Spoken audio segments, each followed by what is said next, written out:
bagaimana Imam Al-Ghazali itu menggambarkan tentang kolbu. Ya, saya menjelaskan tentang kolbu sesuai dengan ilmu biologi. Ya. Dan semuanya itu tidak lepas dari Al-Quran. Contoh misalnya tadi dua jantung. Maka di sini saya mengatakan dua jantung. Nah, Imam Al-Ghazali tidak mengatakan dua jantung, cuma jantung aja, kolbu aja. Nah, makanya saya mengatakan dua jantung didasarkan di dalam surat Al-Ahzab ayat 4 tadi. Nah, setelah saya telusuri di dalam ilmu biologi, ternyata memang jantung itu ada dua, jantung kiri dan jantung kanan. Jadi di situ dikatakan ma ja'alallahu lirajulin min qalbaini fi jawfi. Jadi Allah tidak menjadikan bagi seorang lelaki dua jantung di dalam satu rongga. Ternyata benar, jantung itu tidak satu rongga. Dua rongga, kanan dan kiri. Jantung kiri punya satu rongga, bahkan ada dua rongga, yang sebelah kanan, kiri dan kanan mempunyai rongga yang berbeda. Jadi apa yang dikatakan di dalam Al-Quran itu tidak meleset sedikit pun.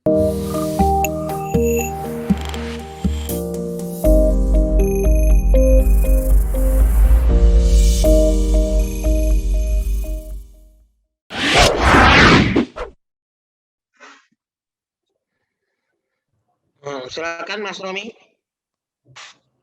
Minta dijelaskan Mbak, yang tertulis di Al-Quran kan kalbu ditulisnya hati. Jadi ada temanku yang baru ikut Mbak, paham juga. Halo, ya kurang jelas Mas Romi. Mas Romi kurang jelas, Mas Romi. Ya Mbak, mohon dijelaskan tentang makna tertulis di Al-Quran kita kan kalbu itu ditulisnya bahasanya hati tulisannya Mbak. Nah, kebetulan ada kawanku baru ikut kajian ini, ntar biar paham juga maksudnya hati atau kalbu itu bendanya yang mana gitu. Mana ya?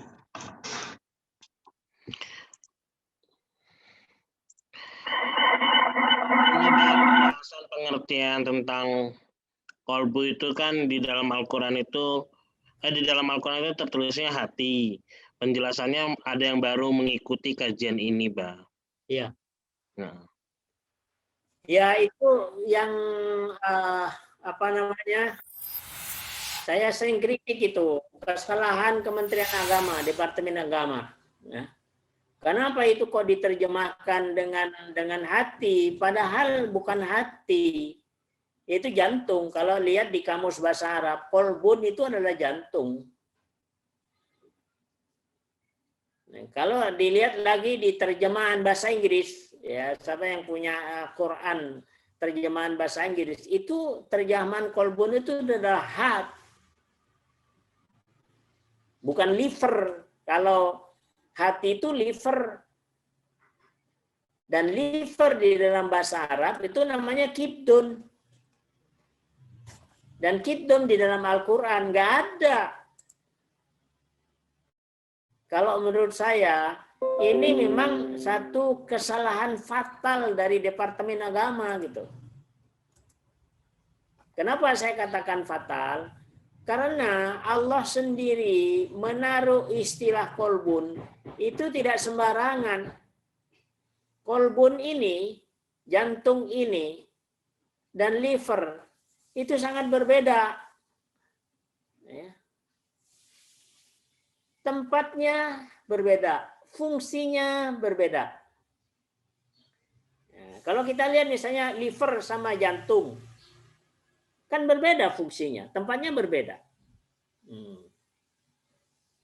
Sehingga ketika ini secara fisik berbeda, ini akan memberikan pengertian yang jauh bias. Tidak sebagaimana apa yang diinginkan oleh Allah Subhanahu wa Ta'ala. Cuma karena ini memang sudah kesalahan yang sudah turun-temurun dari dahulu, sehingga apa? Ya dianggap benar saja, padahal salah itu. Jadi yang benar adalah jantung. Nanti kalau mau tahu lagi, lihat di dalam Al-Quran terjemahan bahasa Inggris. Di situ adalah heart. Kan ada tuh Quran yang terjemahan bahasa Inggris. Lihat aja itu heart, bukan liver.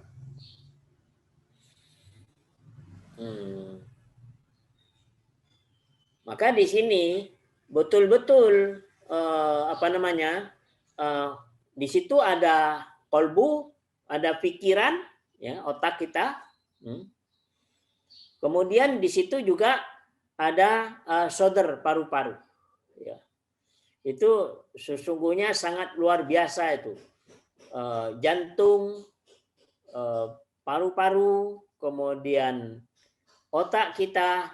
Nah, kalau kita letakkan alat-alat ini, instrumen yang Allah berikan ini, fasilitas ini, kita tempatkan pada tempat yang benar sesuai dengan Al-Quran, maka betul-betul yang dinamakan dengan akal itu bisa membedakan antara yang hak dan yang batil. Baik dari sisi perasaan, ya, dari sisi perasaan maupun secara normatif, bahwa yang benar, yang salah secara normatif sudah jelas. Tapi secara intuitif, secara perasaan itu bisa dideteksi dengan alat yang sudah diberikan oleh Allah Subhanahu wa taala.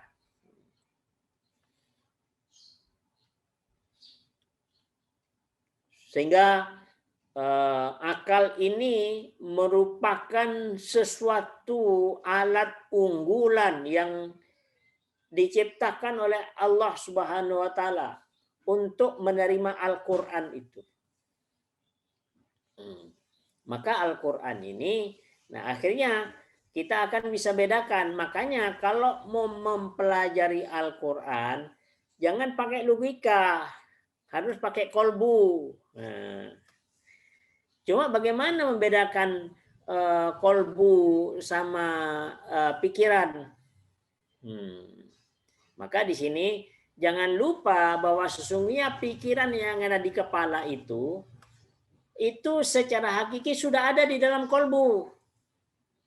Cuma plusnya, tambahannya, di situ ada zikir. Zikir plus fikir. Nah, kemudian kalau kita lihat peredaran darah dari jantung kiri ke kepala, itu tadinya apa? Berzikir dan berpikir. Ketika ini mengalir darah plus oksigen ke kepala tadi, maka setelah di kepala, zikirnya jadi hilang. Maka yang muncul hanya berpikirnya saja, zikirnya menjadi hilang. Nah, itulah sesungguhnya mekanisme bagaimana akal, ya, yang kemudian tinggal menjadi berpikir saja. Sementara akal itulah zikir dan fikir. Ketika masuk di kepala, maka zikirnya hilang, maka terjadi fikir saja. Yang zikirnya tadi menguap.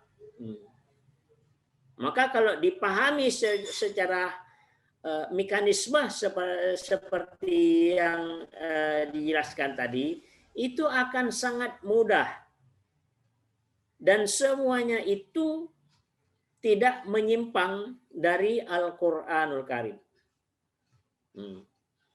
Jadi jauh lebih mudah, lebih simpel dari apa yang dilukiskan bagaimana Imam Al-Ghazali itu menggambarkan tentang kolbu. Ya, saya menjelaskan tentang kolbu sesuai dengan ilmu biologi. Dan semuanya itu tidak lepas dari Al-Quran. Contoh misalnya tadi 2 jantung. Maka di sini saya mengatakan 2 jantung. Nah, Imam Al-Ghazali tidak mengatakan 2 jantung, cuma jantung aja, kolbu aja. Nah, makanya saya mengatakan 2 jantung didasarkan di dalam surat Al-Ahzab ayat 4 tadi. Nah, setelah saya telusuri dalam ilmu biologi, ternyata memang jantung itu ada dua, jantung kiri dan jantung kanan. Jadi di situ dikatakan ma ja'alallahu lirajulin min qalbaini fi jawfi. Jadi Allah tidak menjadikan bagi seorang lelaki dua jantung di dalam satu rongga. Ternyata benar, jantung itu tidak satu rongga. Dua rongga, kanan dan kiri. Jantung kiri punya satu rongga, bahkan ada dua rongga, yang sebelah kanan, kiri dan kanan mempunyai rongga yang berbeda. Jadi apa yang dikatakan di dalam Al-Quran itu tidak meleset sedikit pun ketika kita mempelajari ilmu biologi ya. Barangkali itu Mas Romi. Wallahu a'lam.